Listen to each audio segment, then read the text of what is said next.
Hello, everyone. Welcome to the Within the Cauldron podcast. Tonight, we're going to be interviewing Laurelei Black. She is a hedge rider, a cunning woman, a traveler on the crooked path. She's also a priestess of love and pleasure, an Ishtar woman, an Aphrodite woman. She is a friend to the daemons and a mate to the red god, a bone collector, a temple dancer, a daughter of Babylon. Laurelei is also an author of over a dozen books on aphrodisian and witchcraft practices, a co-director and frequent presenter at the Babylon Rising Festival, a co-host of the Water Priestess Confluence and the Bewitching the Waters Symposium. She is a co-owner of Median Events and also Driftwood Tiny Retreats, and the proud priestess of Asteria Books and Events, and also of Blade and Broom. So without further ado, let's bring up the other co-host, Nico, Chrissy, and then our guest of honor today, Laurelei Black. All right. And then before we begin, I just want to point out the banner across the screen. You will see her website and her YouTube channel. Feel free to check out after the podcast. All right, let's dive in. All right. So first question that I have is, so you have the Red Thread Academy that you created. What was your initial inspiration behind creating it? Ooh, that goes back years at this point.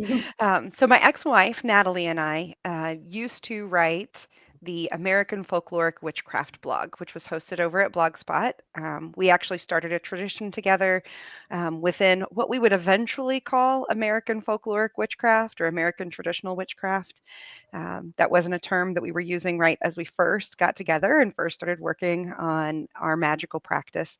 But basically, we were both coming from a folkloric backgrounds, but also there was some Gardnerian and ceremonial magic in our backgrounds. And as we got together, part of what we really explored was like the writings of Robert Cochrane or Roy Bowers, 1734 tradition. I had some experience, a little bit of experience, sort of tangentially when I was living in Southern California with the ancient Celtic church or the Roebuck tradition out there. And she had her own experiences that she'd been having, here in the Midwest, where we both found each other eventually, and where we're both more or less from. She's very much from here. I'm kind of from all over, but um, so honestly, our romantic relationship was very tied up with our magical relationship and our sort of exploration of witchcraft. We also did some deep dives into Hellenic polytheism along the way. I was already a priestess of Aphrodite when I met her, and she's devoted to Athena, and we both kind of like took a plunge there as well. But we ended up again sort of writing this series of blog posts as our tradition was coalescing sort of around us in our local practice. And then after our divorce, because our relationship ended as they sometimes do, um, she moved to Indianapolis. I moved to the Louisville area, and we both were working with our covens there a lot more separately for a few years there. And then the pandemic hit. And yeah, and it threw everything into upheaval. My group was struggling. We were already doing some meeting online because we were a little bit not geographically close to each other. So I had already been thinking about how can I make this material more accessible when we're at a distance? How can people learn if we're not able to get together on that solid, consistent basis? And I have a teaching background, so I kind of put my professional experience as an educator. I used to be a high school English and theater teacher. I put it to good use. And I said, I know how to structure curriculum. I know how to convey big ideas. And so I basically started writing a book. I started writing it down in that way, in sort of a lesson format, to be able to walk people through the knowledge parts at least, and to help them create experiences for themselves in the event that I was not able to do it in person. And I recognize my mortality. There will come a point at which I am not able to do that kind of teaching. And so, so I just started writing it down. And then after I got it all written out, I was like, why does it have to just be for the people that I already know? Natalie and I always had the philosophy that information wants to be free. Um, you know, traditions, especially magical traditions, kind of want to be out there. It's not that I don't think that there's a place for secrets and for, keeping things kind of behind degrees and oaths and that kind of thing. But there's some parts that I don't find that as useful for myself. So yeah, so I just kind of put it all out there and made it available to people to be able to do it at their own pace in whatever space they happen to be in, wherever in the world they are. I mean, there are people, even though I think of it as being sort of very American folkloric practice or American traditional witchcraft practice. There are people all over the world that are engaging with this material. Um, there's a lot in it about connecting with the spirits and the land where you live. So it's very adaptable, I think, to that. It at least gives people a framework to be able to adapt for themselves. I'm very much in that philosophy of one of my mentor teachers told me in terms of sharing resources, she said, use, lose, or abuse any of the material that I give you. And so that's a philosophy that I just really deeply ingrained in the sense that I'm going to put it out there. If it's useful for you, use it. If it's not useful, change it. And or ditch it and do your own thing. But at least you have, a framework or a reference point to be able to start to find what does make sense for you. Yeah, absolutely. I like how that you included a lot of kind of the background that led up to it on just the like, I was into this and she was into that, and then we kind of kept going. And then also, I mean, something that definitely hits us very hard here within the cauldron is just that like wanting to reach out and meet people and like build that community, but we have that hurdle of like there's the financial hurdle when it comes to like events and material and stuff that's out there, understandably so, but also just connecting with people where you're just like, okay, I don't want that to be an issue. I want us to connect. I want us to build material. I want to build your practice and I want to build mine and that knowledge. So I could definitely relate. And I'm glad you threw all that in there as well. Thank you. Yeah. In fact, you just hit on something that's really important to me, and that is not just the information accessibility, but the financial accessibility. Yeah. I think that there is so much within our community that tends to be drifting, especially in this online age, toward this like super high price ticket cost to just be able to participate. And this has been a practice of poor and oppressed people um, all over the world. Whatever the practice looks like, whatever's been called witchcraft is usually a tool for people that don't have the financial means and don't have the political resources and Right. maybe don't have access to all that. So that has honestly always been really important to me because yeah, I don't think taking something from disenfranchised folks and then making it even more disenfranchising makes sense. Oh yeah. Okay. Yeah. When I shopped around for traditions, I had sticker shock, and they're some of them are $2,000-$3,000 or more. And when I was looking through the Red Thread Academy, it was really really nice to see that there are people that have traditions that are very very affordable and modular. And it's one of those, you can get one of the books, finish it, get the other one, and they're not bad. Yeah. And the material you get with it is like the the first lesson book's like $20, and it's a 500-page like book. And I'm sitting there like, this is great. Like, you don't get this from any other teaching you're gonna get. Right. The second and third books are equally thick. It's a lot of material. I mean, there's a lot to convey, so it's going to necessarily be a lot of material. But yeah, part of the conversations that I like to have with folks are about finding ways, finding workarounds for what their situations are, and finding ways to be able to, you know, I love I love great ritual garb. I love beautiful handcrafted tools just as much as the next witch.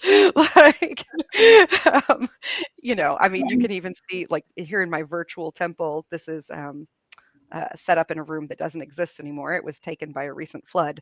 Um, but I was able to save a lot of my things that were on the, on the shelves and on the altars. I like the stuff, but the stuff doesn't have to be super expensive. It doesn't have to be um, it doesn't have to be just any one thing, right? So, Mm-hmm. Oh, yeah. yeah. Yeah. Yeah. And Well, I I feel love like this. that. I feel like this flows really naturally into my next question for you on just what kind of advice would you give to aspiring witches or those looking to deepen their practice? I mean, we kind of hit at some of the notes already, or themes anyway. So I guess what advice would you like to add to kind of what we've already kind of hinted at? Ooh, advice. Um, don't feel beholden to take unsolicited advice. Right? This was solicited advice, but yeah, I mean, I think one of the things that happens is that there's a lot of folks with some good experience out there, and everybody likes to share and talk about where they're coming from and what their practice has been. But I wouldn't suggest just discarding advice out of hand, Mhm. regardless, but also remember that another person's practice is their practice and it's individual to them. And that even though they may be walking a similar path to you, nobody but you is walking your exact path. It's part of how I interpret the idea of the crooked path is that it has all these twists and turns, and it's this very sort of individual experience based on where you're coming from and where you want to go with it. And even though we may share things in common, including down to being in the same tradition together, right? It doesn't mean that we're doing exactly the same things or that we're here for the same reasons, that our ultimate goals aren't the same necessarily. So take advice, but take it with a grain of salt.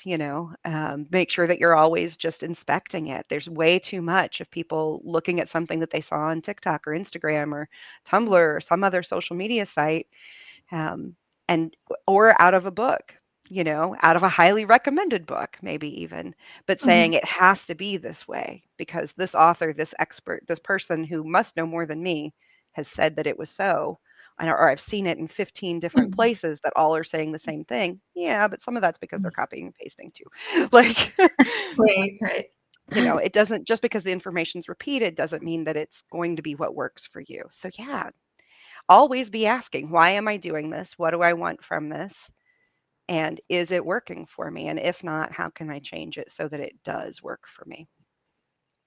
I love that. That definitely hits home with a lot of, I mean, even I grew up in a coven and with like a certain tradition, but then, you get older and I'm like, I don't know if every part of this works for me. And really just seeking that knowledge and, trying it out and being like, oh, yes, this works. Or, oh, no, I don't know what they're talking about. I don't know. It just doesn't work for me. But yeah, great advice. Thank you. So my next question, so for the Cult of Aphrodite Rites and Festivals of the Golden One, which was published in 2010 for our readers who don't know, you talk about the rites and festivals, which I haven't found any other books on this. Um, so is this from your own book of rites, or kind of how did it form? Yes. Yeah, so both that book and Aphrodite's Priestess, which came out 2 years before that, I wrote those books because when I was getting into my own Aphrodite practice, I couldn't find resources. So I went on a research dive. You'll find if you dig into those books, there's a lot of places where I reference, this ancient author said this and this other ancient author said that. Sometimes there'll be some references to this contemporary author has said this or suggested that. And I try to be pretty balanced and clear about there was a gap here and I don't know, but here's my experience. Here's what I did. Here's specifically like within the Cult of Aphrodite book, which is a book of ritual. There's a lot that's taken from ancient practice, but there's some that's not, you know. Mhm. And I think that it's a matter of like sort of ethical integrity to tell your audience what you're making up, you know, Mhm. because it doesn't mean that it's invalid, but Mhm. to be able to say, hey, this came out of personal gnosis, this came out of Right. my direct inspiration from that deity, or Mhm. from that spirit, and it works for me. maybe it doesn't work for you. Kind of tipping back to those last points. Like maybe it doesn't work for you. Maybe it doesn't resonate. Maybe it does, but only in part, and there's something that you want to add to that. And that's true for the ancient material too, right? We have what we have is sometimes even secondhand from the ancients. You get um, an author like Herodotus, a historian saying, "Oh, this I've been traveling around, and here's what I have found." And this guy told me that way back before Right. before the time that he's even writing, that there was a statue here, or that there was a group that was working with Aphrodite here, and here's how they did it. Mhm. But even that's hearsay. It's really ancient hearsay, but it's still Well, and I you know. think that's something that, we're always trying to find the source. We're always trying to find the roots of the tree. And I honestly think that sometimes we get so blinded at trying to find the roots of the tree that we don't look at the tree. We don't look at the leaves or the branches. We don't experience, like the roughness or the smoothness of certain areas. And, some roots don't pan out very well. Some aren't very deep. Some are thick, and they're, what makes the tree almost. But it's, we sometimes you have to move forward and you have to experience it, and you have to see what forms, what buds, what develops. And I really like that you mentioned that, like some of it's personal experience, and it came out of that way. Yeah. Yeah, and I try to be really honest about what is personal experience, Mhm. just so that people can make their own decisions as well. Again, I think that it's sort of an ethical piece that Mhm. is part of my own ethos. I don't necessarily expect that from everybody, but I sure appreciate it when an author says that, because I've seen way too many. Um, there are some authors even that I really enjoy where, and so I'm not going to name any names. I don't want to throw people under a bus, but that I might really enjoy a book by an author, and they'll say something like, "And when you do this, say this string of strange words." And I'm like, that string of strange words from the PGM, like which is the Greek magical papyri. Mhm. I'm like, it's been around for a while. Like, why can't you just say that? Right. As opposed to sort of making it seem like they created it, or even Mhm. vice versa, creating something and making it sound like it is ye old ancient ritual that's been around for into the depths of time, and it's not, doesn't mean that it's not effective, but Right. things lose their power for me if I feel that I'm being deceived. So um Yeah. so I personally really like um that sort of honesty with it. I think it connects. Like it makes you realize, like, you're not having that like seed of doubt, like, oh, but I know where that's from. Or I've seen that before. And instead you're like, oh, you say that because it works for you and you find results from that. Okay, now I get it. Type Yeah. of a thing. Yeah. Um, so we kind of briefly touched on this, but how did you get started on your path? Like what drew you to where you're at, I guess? That's another one that goes back a long way. So I officially dedicated myself to being specifically a witch back in the mid to late 90s. I was in college at the time. It was right around, I can't remember if it was right before or right after I turned 21. I think it was right before, was when I first started really digging in and dedicating myself to the path. And for those of you who were kicking around in the mid to late 90s with me, it was the dawn of the internet. It was kind of a wild time. There was a resurgence in books on Wicca specifically. There was a lot to be found about Wicca. A little harder to find things like what I'm writing about now. Um, but I kind of got my start there. I was in college. I was a student in Indiana at the time, and so there was a couple of lovely bookstores on campus and some BBS sites that I frequented. Shout out to Towers of Avalon if anyone remembers that one.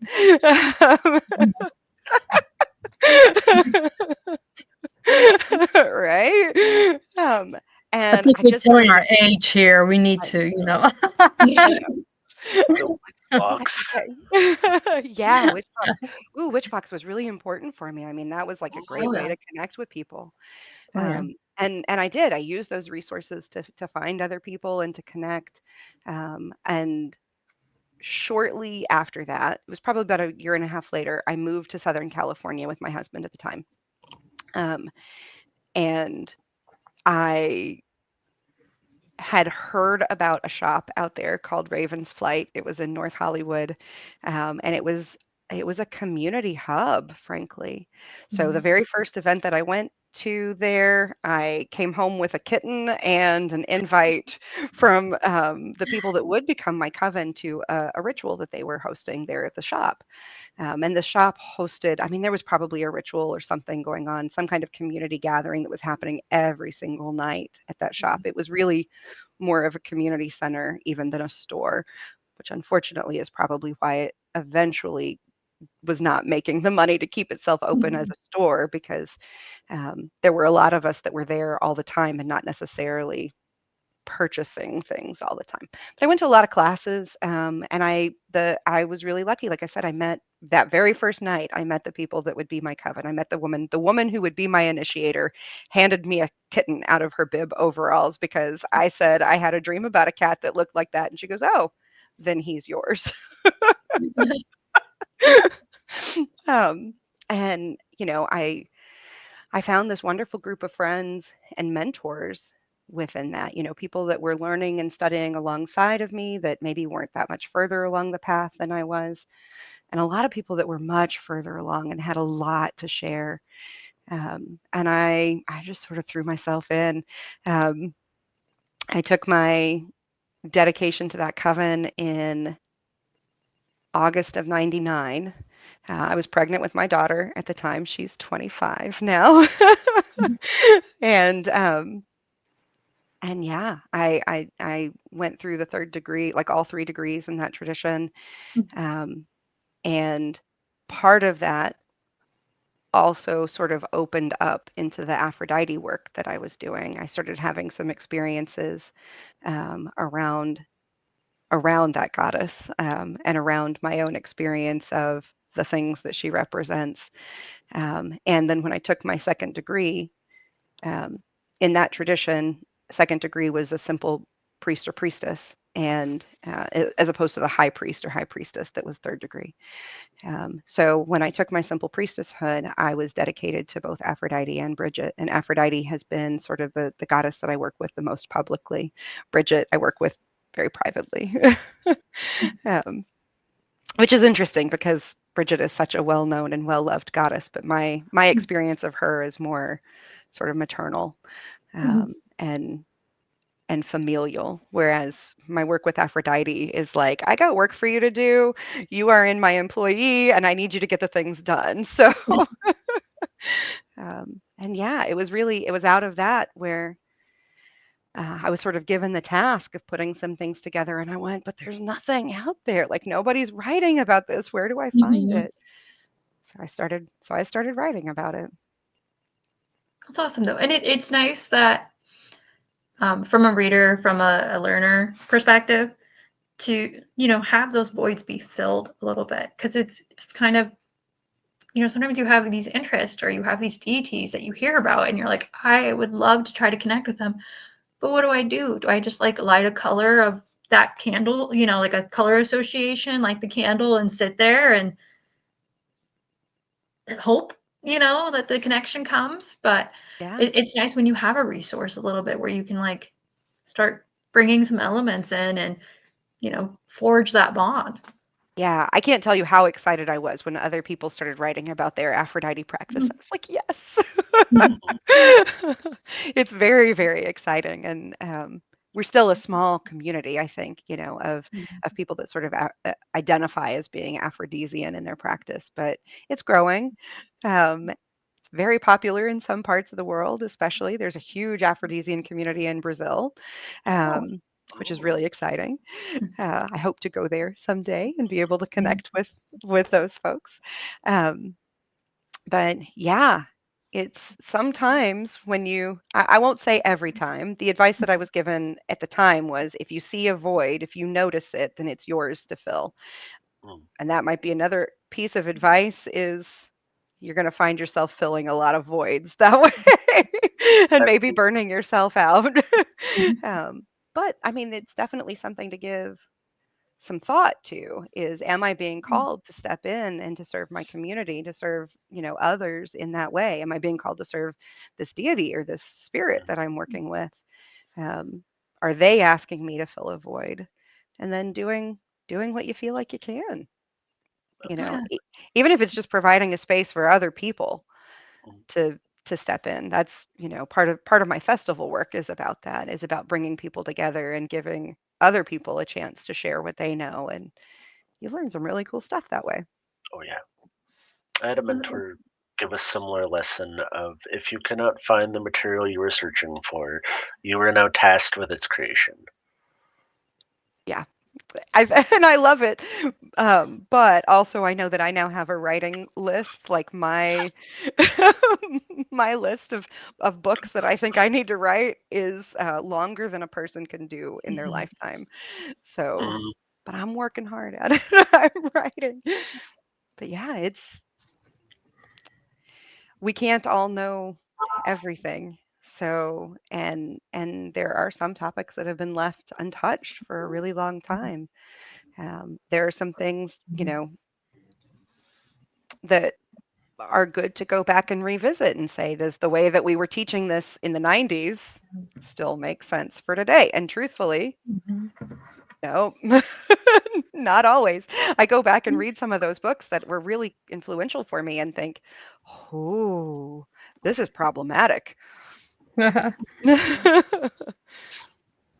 But you have to be able to like sift through and find the good that's still in there and go, okay, well this outer coating is a little problematic, but the kernel that's in there is still good. So how do we take that and frame it in a way that makes sense for the 2020s? Oh yeah, absolutely. It's I don't now my wheels are spinning so much and I don't think we have enough time to dive into all of that, but okay. So I have I mean like we've talked about your journey into witchcraft. We've hinted on how, the building blocks on how the Red Academy and tradition kind of came into being and how you got to that point. Um so I'm going to go ahead and let my mom take over and we'll kind of build upon that and dig deeper into the conversation. Well, I'm just really kind of like in awe about this academy. Could you elaborate on the teachings of the academy? Are there different levels, courses, degrees?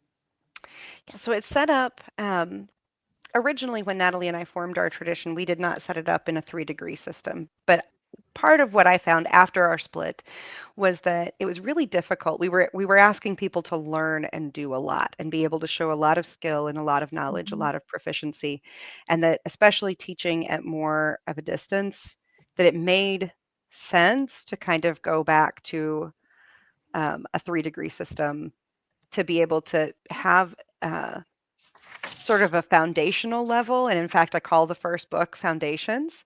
And then to get into the more practical aspects. And I call the second book Mastery. And so when you complete the first, if you've gotten all the way through the first book, you have done everything that we ask of a person before they take that initiation into our tradition. And in the past, that was just a single initiation. But because of breaking it down this way, I went ahead and decided that at least for the way I teach it, that a second and third degree made sense. That they still just felt good. Now that's not traditional craft for sort of a folkloric practice, um, although you do see it, but typically more folkloric practices just have the one sort of the rite of raising or that one initiation, that one initiatory experience that may even not be with another human present, right? That might just be between you and your spirits. Um, so there is some like ceremonial, Gardnerian sorts of influences that are brought in there. But I found them useful. I think that they work. They work for the way my mind works. So yeah, the first book, the Black Book, is all about the foundations, and it leads a person from dedication all the way through first degree. And there's a self-guided first degree ceremony that a person can do for themselves at the end of that book. The second book, which is the White Book, is all about the practical aspects and sort of bringing it into a daily practice, a lived practice, what I might call the fabulous witchy lifestyle. Um, you know, um, and that work takes a person from first degree to second. So by the time they finished it at the end of that book, there's a second degree initiation. And then the red book, I call mastery. And I almost think of these as like a bachelor's degree, a master's degree, and a doctorate, right? um, Sometimes they feel like they're that much work too. They're very robust in terms of the lessons. Um, and that red book gets more into some of the esoteric pieces and sort of the mystery pieces, because I do see um, I was the witchcraft that I was brought up in is a mystery tradition. There are, things that are built within it to be able to unveil or reveal parts of ourselves, so that we know ourselves at the deepest and highest levels, and so that we're connecting with those sort of deep truths in the universe. It gets real murky as far as being able to like put it into good language, which is part of why they're mysteries. um, but I do my best in that third book to be able to help people um, at least have an entree into it, like at least to be able to open the door for themselves and to dive in. I can't necessarily tell you what you're going to find there. I can try, um, but some of that's for a person to discover. They are, like I said, sometimes just really sort of difficult topics to break down. And at the end of that third book, a person can take their third degree, um, and they can either do that in a self-guided initiatory kind of way, or they can arrange for an initiation in person with another third degree member of the trad, somebody that's been if we're going to get into lineage, right? Either myself or somebody that's been initiated by me that's in that line. And there are some folks who are working toward that. These books haven't been out for all that long, so but I think we're getting to where there are some people that are going to be taking those third degrees soon. um, from having started with the books, as opposed to like being in my personal local coven. So yeah. And I set it up so that basically there's I think there are 50 or 51 lessons in each book. So you get a week off every year. That sounds definitely sounds something that I'm even interested in. Yeah, so might be one that'll be doing your books or producing your courses. I would love that. I like that Speaking it's designed to oh, sorry. I like that it's designed to, take you time. That it's not like something that I feel like a lot of witches, a lot of practitioners, we just want the knowledge. We want to go through it so quickly. And it's like, no, you need to take the time. You need to let it set in. You need to, form that spirituality while you form that knowledge and connect it. And I like that it's lengthy. I mean, that's something that people kind of need though to actually like get there, if that makes sense. I do. It does make sense to me. I think to be able to really integrate it. And and I'm going to tell on myself, but I was probably one of the most impatient young witches out there. I wanted to know it all. I wanted to do it all. I wanted to be it all. I wanted it now. um, and and those ended up being stumbling blocks for me sometimes, because um, I would try to run before I knew how to walk. Yeah. But you know, I think for folks that are truly dedicated to the study and practice of the craft, and if they are approaching it as that mystery tradition, um, you might trip over your own toes trying to go too fast in the beginning, but you got your whole life. Okay. This is a long journey, um, and to me, I think that's exciting. I know I've encountered folks out there, right? Like out in community spaces, out at festival or out at conferences, and I've heard some. Occasionally, I've heard a couple of really jaded folks who are like, "Ah, I've studied everything. I know all there is to know. There's nothing to reveal," and they're just sort of disenchanted with the world and the universe, and doesn't really have spark or mystery to them. And I think, oh my goodness, please don't ever let me be like that. Like, I, I, Best. I consider myself a lifelong learner. I want to keep. I hope that things keep revealing themselves and Yeah. connecting back. Okay. Yeah. Well, learning the path does take many lifetimes. I can say that. You Really cannot does. learn everything in one lifetime, that's for sure. Speaking of the festivals, you do have a book called For Planning Guide. And me, who was in the pagan community for 30 years, organize an event. I'm really interested in this one. So, what made you decide to do this book? I too have been in the festival in the festival community Yes. and the pagan community for quite a long time. Mhm. And I actually Yes, came you from a have. background. Yeah. I came from a background of event planning. I mean, honestly, I think the first events that I planned were in high school for other high schoolers, but I started planning just gatherings and that kind of event when I was in high school. I continued Mhm. that interest. It was a deep interest when I was in college, to the point where I honestly considered becoming an event planner as a profession, um, because I really enjoyed it. I started pagan event planning, like witchy pagan event planning, in college as Mhm. well. It was in college that I first sort of got involved with the witchcraft community, with the local pagan community. Um, and I was part of some sort of small groups that we came together to put some things on, right? To do some local rituals or to have a day of workshops. I was involved with Pagan Pride Day right from the beginning, in a couple of different cities at this point. I remember going to the very first Pagan Pride Day that happened in Los Angeles. The Pagan Pride Project had just started, and then yeah, so I've been very involved. In 2008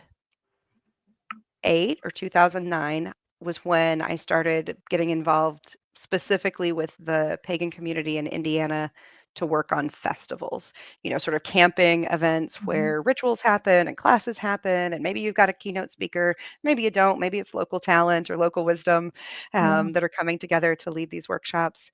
Um, and it really kind of grew. I met my now husband. I met Natalie then, and I met my husband now at the same time. Mhm. And they were both involved with event planning. And I kind of got involved with what they were working on. That included the Babylon Rising Festival that was mentioned in the intro, and the Women's Goddess Retreat. Um, Natalie had envisioned that particular retreat, and we brought Mhm. it together. Like the first year we were together when it first happened. That retreat has had an unbroken time. Like even the pandemic did not stop that particular gathering from happening. We met online in 2020, and then we only did a single day event in 2021, and we kind of kept our distance still a little bit. But the festival community and the retreat community have been really important for me in terms of staying connected to other people. And so last year, as I started contemplating taking a step back from planning because it does take a toll. It's tiring. Um, and there's a lot of emotional labor, I think, too, Yes. in working with big communities. Um, I thought, again, how do I transmit what I've learned? How do I share that with somebody that might be interested, that might not have access to it? And I was a couple of years ago when I first started writing the pieces that came together to form that book. I was writing for Evoke Publication, which was an online magazine, and I first wrote the things that would become that book. Each of the chapters sort of started as an article, and I just did them as a Mhm. series of articles, trying to share some of what I've learned as a part of that process. And then as I got closer to finishing it, I started thinking of it as a love letter to my community. Um, like, hey, I Yes. might be ducking out of this soon, but if you like what I did, you too can do it. Here's the blueprint that I used. Mm. And again, that use, lose, or abuse. Like, if it works, use it. If you don't like it, if it's outdated, update it. But here's what I did, including that book has the actual like form letters that I use to correspond with people to confirm registrations or to confirm that Mhm. somebody was volunteering and what role they were doing, or with presenters. And it's got Mhm. worksheets and budget layouts and social media contact calendars. Like, I really just Mhm. tried to make it super easy that if a person was like, I want to run a festival, but I don't know how. Well, here you go. Yeah, it's like my husband and I, we always did like a what we call the cookie cutter. You get a perfect cookie cutter and you don't change it. You add to it, but you don't change it. Uh, it worked for us for 30 years, so Yeah. but yeah, it's kinda hard to step back, especially when everybody suspects you to do something all the time, and it's just times you just gotta put your foot down and says, "No, 30 years is enough for me. It's time for you to take over," which is really hard to do for anybody to take over. So, but It I'm is. gonna pass the torch over to Nico because I know he's there patiently waiting for Right. So I have some questions about the Red Thread Academy. Uh, what are some of the core principles or philosophies taught by the Red Thread Academy? Kind of what are the magical and spiritual backbones of it? Um, that's a deep subject. Uh, there's a lot that I could cover there. Um, it- I would say I'll talk maybe about general concepts instead of specific Mm, sort of tenets. Um, one one set of things that we really focus on is it has to do with sort of working with spirit, working with specific spirits, or um, man, I don't feel like I'm saying this well. That should be an easy question. um, let's see. So the sort of the central deities of the tradition are described as the red god, the black goddess, and the white goddess, or sometimes we refer to them as the witch mother and the witch father. Um, the red god has many aspects, many archetypes. Like, I think of the red god, the black goddess, and the white goddess as sort of archetypes of spirits or deities. It might be a different face for you that steps forward to fulfill that role in your life. But he is sort of he's the fire, he's the initiator, he's the one that brings the enlightenment, he's the one that sort of kindles that spark. Um, and then we see her in sort of two more distinct faces between the black and the white. The black goddess is the one who sort of reveals or conceals the mysteries. Um, we see her often with, sort of a shrouded figure. She's associated with like Dame Fate, or the Weavers of Fate, the Norns, the sort of like sometimes grandmotherly, sometimes warrior like, um, type spirit that is protective and guarding of those mysteries, whereas the white goddess is a little bit more, she's the unveiled one, right? So she's kind of the nude goddess, almost standing, like Godiva, right? Standing in her full glory, saying, I dare you to look. It's all right here if you would look at it. But she's sort of a dazzling presence to be able to see. And so they each bring us to the mysteries in their own way. And I think most people that I've talked to so far, right? People that I've gotten to have good lengthy conversations about their experience of it, end up finding often that one of these is very prominent in their life. Often one of these is sort of a lover figure to them, somebody that beguiles them into the mysteries. And another is um, more of a, um, like honestly, a representation of their own highest self. So there's often sort of that experience of I really identify with the white goddess, for instance, and I'm very attracted to what the red god represents. And then the black goddess is this very like sisterly or motherly figure that's sort of protecting and shielding me along the way. That's one setup that it could be. It might be that you see yourself as that red god figure, and that and that the mate is one of the others, possibly. So there's a lot of ways that that can sort of manifest, but it feels like for us, these are the three figures who come forward to sort of do that initiatory work to guide us through. And then a lot of it, as far as the ins and outs of what we do, there's a lot about working with the cycles of time, and the way that spirits manifest in our lives. We get to know a year wheel through a set of sort of spirit allies. There's three for each month, basically. A tree, usually an animal with wings, and usually an animal without them. um, that's not always exactly how it works, but there's two animals and a tree. And it was at first formed off of sort of that Celtic tree calendar, but we sort of shifted around the trees for what made sense to us for our experience of the year where we live, and also brought in some of the local trees instead of just sticking with those sort of Celtic trees. So there's a lot about sort of working with those cycles, understanding them, understanding how they play out in our lives, how the tides of energy and magic work for us. Um, and then there's a lot of just sort of revealing and understanding about ourselves and the tools and the mechanics that we can use to get there.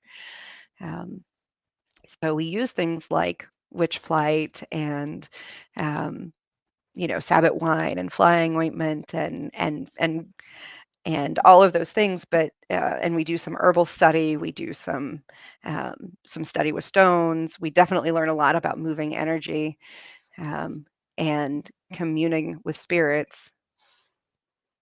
For me, at the heart of all of that is revealing the deepest and highest truths about ourselves, and sort of knowing ourselves, coming to understand ourselves as the sort of inherently divine, powerful, truly powerful beings that we are. I really like that.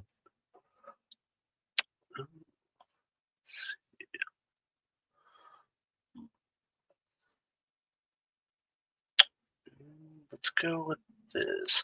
How do you balance such a deep tradition with inclusivity and keeping the living tradition moving forward? And you ask the hard ones.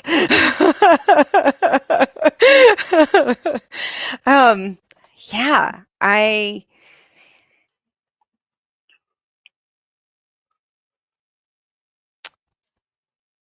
will say that one of the things that I find for myself, it's very the diversity, the inclusion, making sure that everybody has a seat at the table, that once won for sure, but that is the work.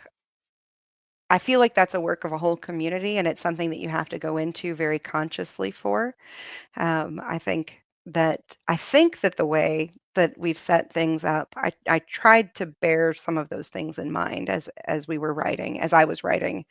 Um, Natalie and I talked about some of those things when we were first putting the tradition together, and then as I was putting the books together, I tried to be aware of those. And of course, in the time since I first started working this tradition, since it's sort of unveiling itself to Natalie and I, conversations around diversity and inclusion have become much more enlightening and illuminating in their own right than they were when we first got started. There were already conversations happening, but um, you know, that's been a process where I found a lot of room for growth for myself.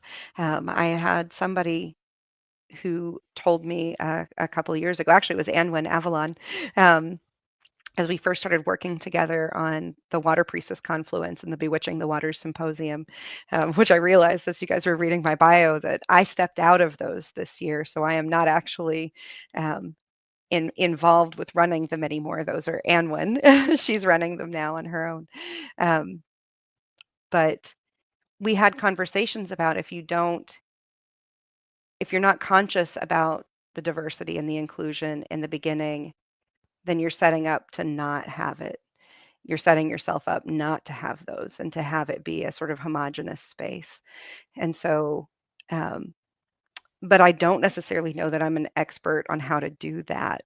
Um, right. Uh, I'm a very white Midwestern woman, and there's a lot in this world that's just made for me. And I recognize that. And so I definitely try to encourage different perspectives to have the floor, even within these spaces that I've helped to create. I want to center other voices than mine, and I've tried to coax people into leadership and teaching and stewardship within the tradition, not maybe necessarily because they have a specifically different perspective based on race or culture or upbringing, um, but I do try to be conscious about those things. And I think that as I start taking a role where I'm stepping back more, you know, not that I'm doing that just yet, but my life is busy. My life is very busy right now, and so I like to pull other people into those leadership roles with me. I don't necessarily like to be right at the middle of everything going on. I like to set things up and then let them work. um, and be there as an advisor and a mentor, but maybe not as the person that's leading everything. There's a lot of pressure, Chrissy, right? We were talking about that. There's a lot of pressure, and it's very exhausting to keep doing that. So yeah, I don't know that I'm answering that question terribly well, but it is something that's on my mind and that I'm trying to be conscious of and take advice on, right? So when Mhm. somebody comes to me and says, "Hey, I think you missed the boat on this," um, I try to incorporate that. I try to learn from it instead of having that knee-jerk defensive reaction of, well, Yeah, I didn't do that because, here's all my justification. I try to like sit with it and listen and go, okay, somebody is presenting me with an opportunity for growth. Mhm. Let's do that. I think that's exactly the answer. You did hit it on the head. Where, we have a specific lens that we experience the world through, and that you give space for people who have other lenses to work through that. And Mhm. also, it's a case by case basis. People's needs are going to be different, and you kind of got to meet them where they're at. Yeah, absolutely. Absolutely. And Mhm. because I'm working in an American folkloric tradition, America is a very diverse place, and there's a whole lot of that diversity that's represented in American magic. Mhm. Um, One of the things that I've tried to be very conscious not to do as I was writing the book is not to include. ah, it's not even not include, but like not to teach what isn't mine to teach. Exactly. Mhm. Yeah. I know Yeah. Mhm. exactly what you're talking about because I'm also a folk practitioner, and while I comparatively study traditions like hoodoo and things like that, it's understanding and being able to identify if these come up in teachings within my practice and how to remove those or take it back to the source before that, like cowrie shell Mhm. readings with yes or no's. Um, there's a European version where they read iron in the same manner. And so there's a shared base, but there's an avenue for me to do that that is not stealing from somebody else's practice. Right. Exactly. Yeah. Mhm. And not profiting from somebody else's Exactly. practice. Like that's one of Mhm. the things, Right. and I think when Natalie and I first started writing, there were some things that were not on our radar about a lot of those kinds of It's issues. changed over the years too. It's changed. Yeah, it's changed. And I think one of the things that we were both responsive to, although we were separated by that point, but we both became very responsive to, oh, um, yeah, I shouldn't be just taking this and making my own version, still calling it something very similar. I'll use Florida water as an example. I used to in Blade and Broom is my YouTube channel and also was the name of my Etsy shop, is the name of my Etsy shop. And I started that Etsy shop back in Mm. like 2006, 2007, 8, something like that. It's been a long time. Like it was the dawn of Etsy, right? It's been a while. And one of the products that I used to offer was Florida water, and it was Florida water that I made. I sort of recreated the recipe in a combination that I like. It was a lovely formula. It really was. And as I started realizing um, more about the cultural context that it comes from, and the fact that you can buy, the Landman. Ooh, I'm having some feedback. The Landman and Murray Florida water is inexpensive. That's one of the reasons why it was part of hoodoo practice. You could get it right off the shelf at your local drugstore, and it was powerful. It was effective. It was great for cleansing, and great for blessing. I didn't need to recreate that and sell it at a higher price. You know, it was a thing that was happening a lot in the 2010s on Etsy. Mm. And as soon as I sort of got alerted to it, like as soon as I realized, like, oh, that might not be a good thing for me to do. Let me take that back down off of there. I don't need to recreate the wheel, and I definitely don't need to recreate the wheel, say that it's mine, and then make money from it.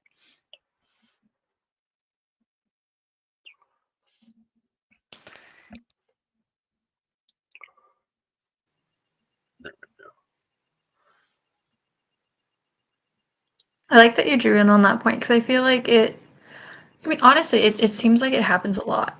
It's an important conversation to have, Yeah. and unfortunately, like pre-2010s witchcraft borrowed a lot from traditions that it really shouldn't have. There was a lot of like herbal formula books and things like that that had hoodoo powders right next to like European witchcraft, and there was no distinction. And it wasn't until later that people started trying to peel that apart, and people in those communities were like, hey, I don't know if you should be using those. You have, like, you can ask a room full of witches how to do something, and you'll get an equal amount of answers. And that, Plus one. and in America, as diverse as we are, there's a lot of cultural erasure already, and especially as you know, white Americans, that a lot of times we don't even know where our ancestors are from. And that especially that goes double for the African American community and the consequences of the Atlantic slave trade. And we're kind of in a really weird period now where, we have gene testing and things like that. And you can look back and peer into these cultures that still have active practices. And like it's great to get inspired by ancestral practices and that there's books becoming more available on these foreign practices. That was a huge one for me is that I'm a German and Dutch folk practitioner. And if you don't speak German or Dutch, up until the last 10 years, you had very, very little information. You were borrowing what you could from Ozark or like Appalachian folk practices and like trying to find Mm. tidbits. And now there's authors coming out with entire books on them in English. Yeah. Mm. Yeah, it's exciting. And it is, I mean, I think that's one of the things that I know that I don't know if I've written about it. Maybe I have. But I know that I've talked with some folks about it that I feel like as Americans, our whole country is searching for its identity. We don't really know who we are. Um, we don't. We're a It's young a big country and task. we're a very diverse country and for so much of our history, you know, everybody was asked to forget who you were Hmm. and be American. And aside from, Coca-Cola and Levi's and other corporate labeling, it's difficult for us to know even what that's supposed to mean. Hmm. Um, we definitely don't have a unified definition about it. And it's a big country too. um, you drive from, one coast to the other, and you're going to go through a lot of different regional areas that Hmm. are really different. They've got a different way of speaking, they've got a different way of viewing things. Um, and yeah, so it's challenging. And I think because we feel so disconnected, because it's difficult. Like you, I am also, I'm of German and Dutch descent. Those are some of the most recent ancestors to this that immigrated to this country in my genealogy that I know of. It was only a couple generations back, and there was a woman from northern Germany. She was 5 at the time that she immigrated here, and then met her husband who was from the Netherlands, from Zealand, here in the United States. And but at the same time, and I've lived in Germany, but I can't necessarily say that I'm deeply involved with German culture, and Germans would look at me when I lived in Germany. I did live there. My dad was in the army, so I lived in northern Germany in the same state that my great great grandmother was from, actually. So that was kind of interesting when I discovered that.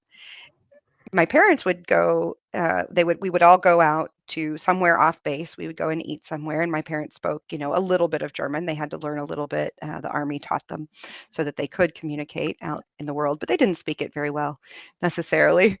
But I was less than 2 years old when we moved there, and I went to German kindergarten, and you couldn't tell by looking who was not German. That was not a thing. And so they just expected everybody to speak German. So I spoke German as a small, small child. And I would go into stores with my mom or out to restaurants with my dad and my mom, and I'd be asking for things and I'd be talking to the people next to us. And I spoke as well as any German 2-year-old did. And then they would look at my parents and start speaking to them as adults in German, and my parents would be like, no. And then they would always think, oh, you have adopted this little German girl. How nice.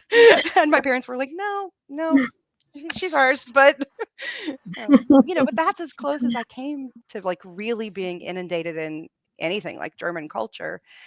Everything that I know about Germany now, because we moved away from there when I was 5, um, has been what I've read in books or watched in movies. Hmm. And so even though I feel pretty connected in some ways to those roots, I don't speak, I still speak German like a 2-year-old.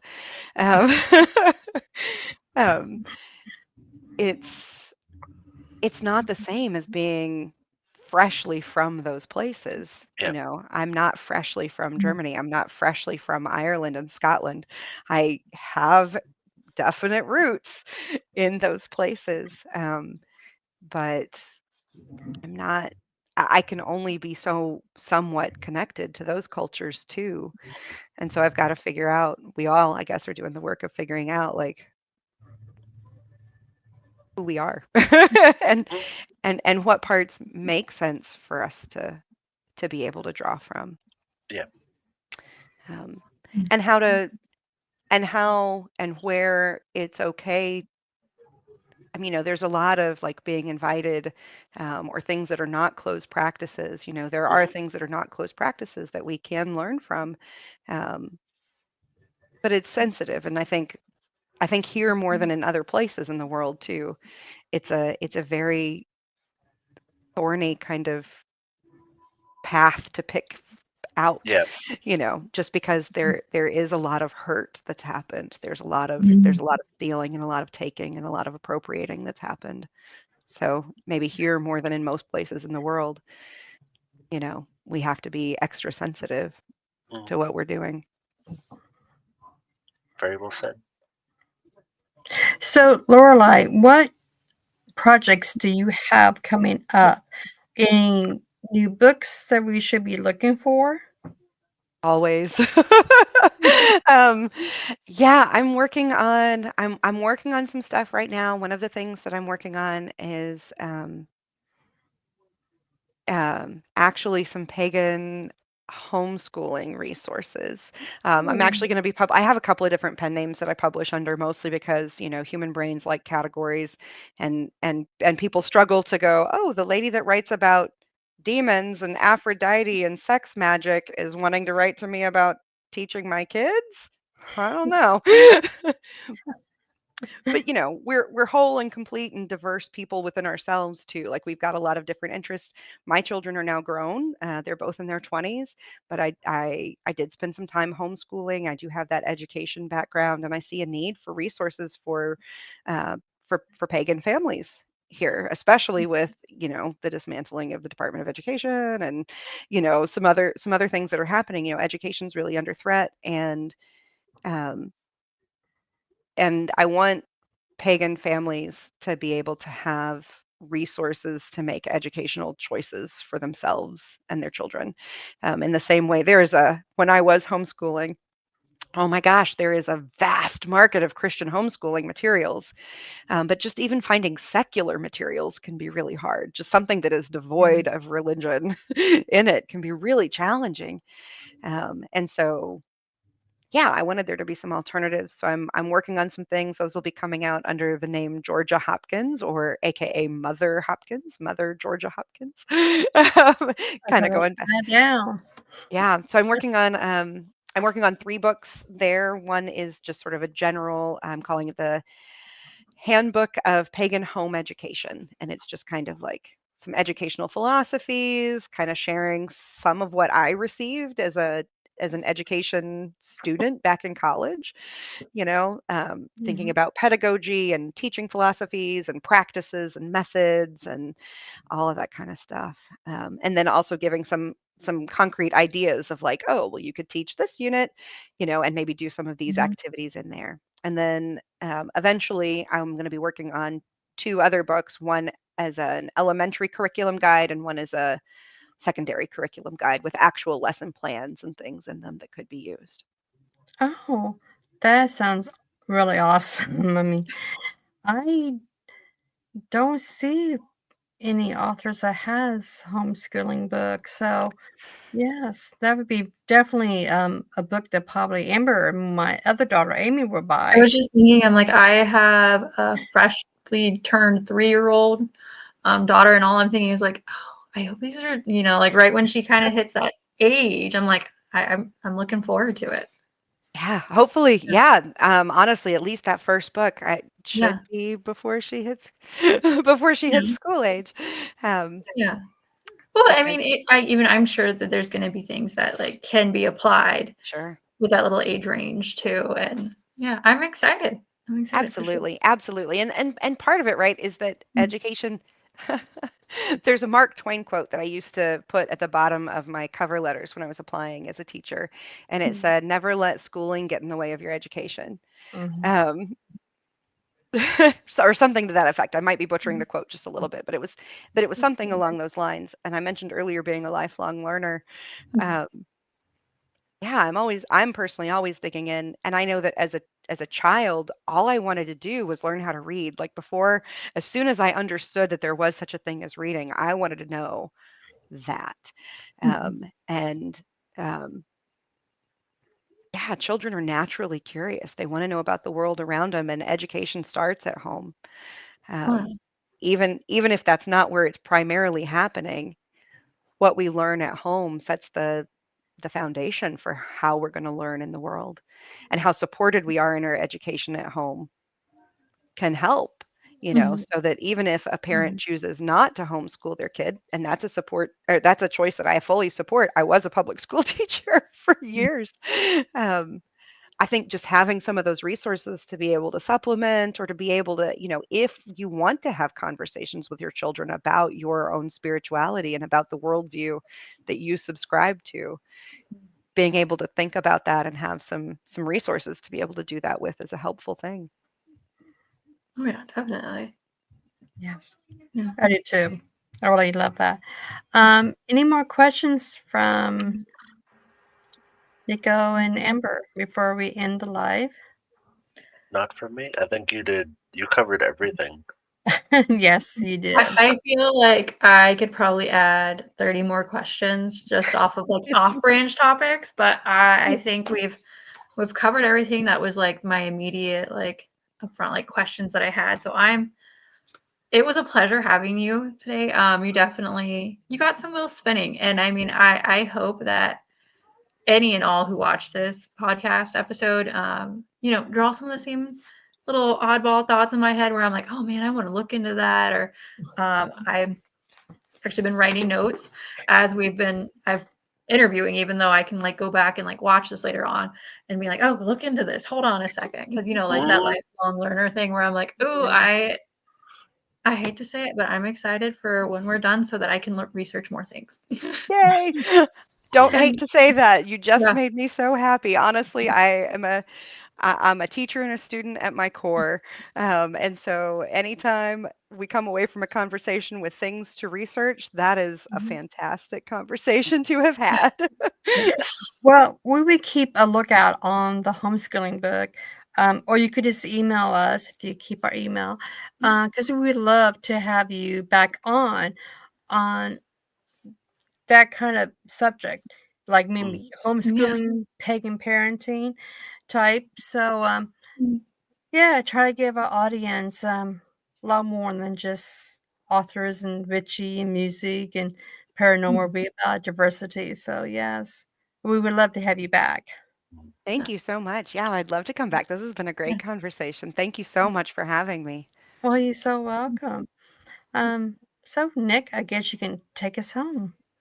Yeah.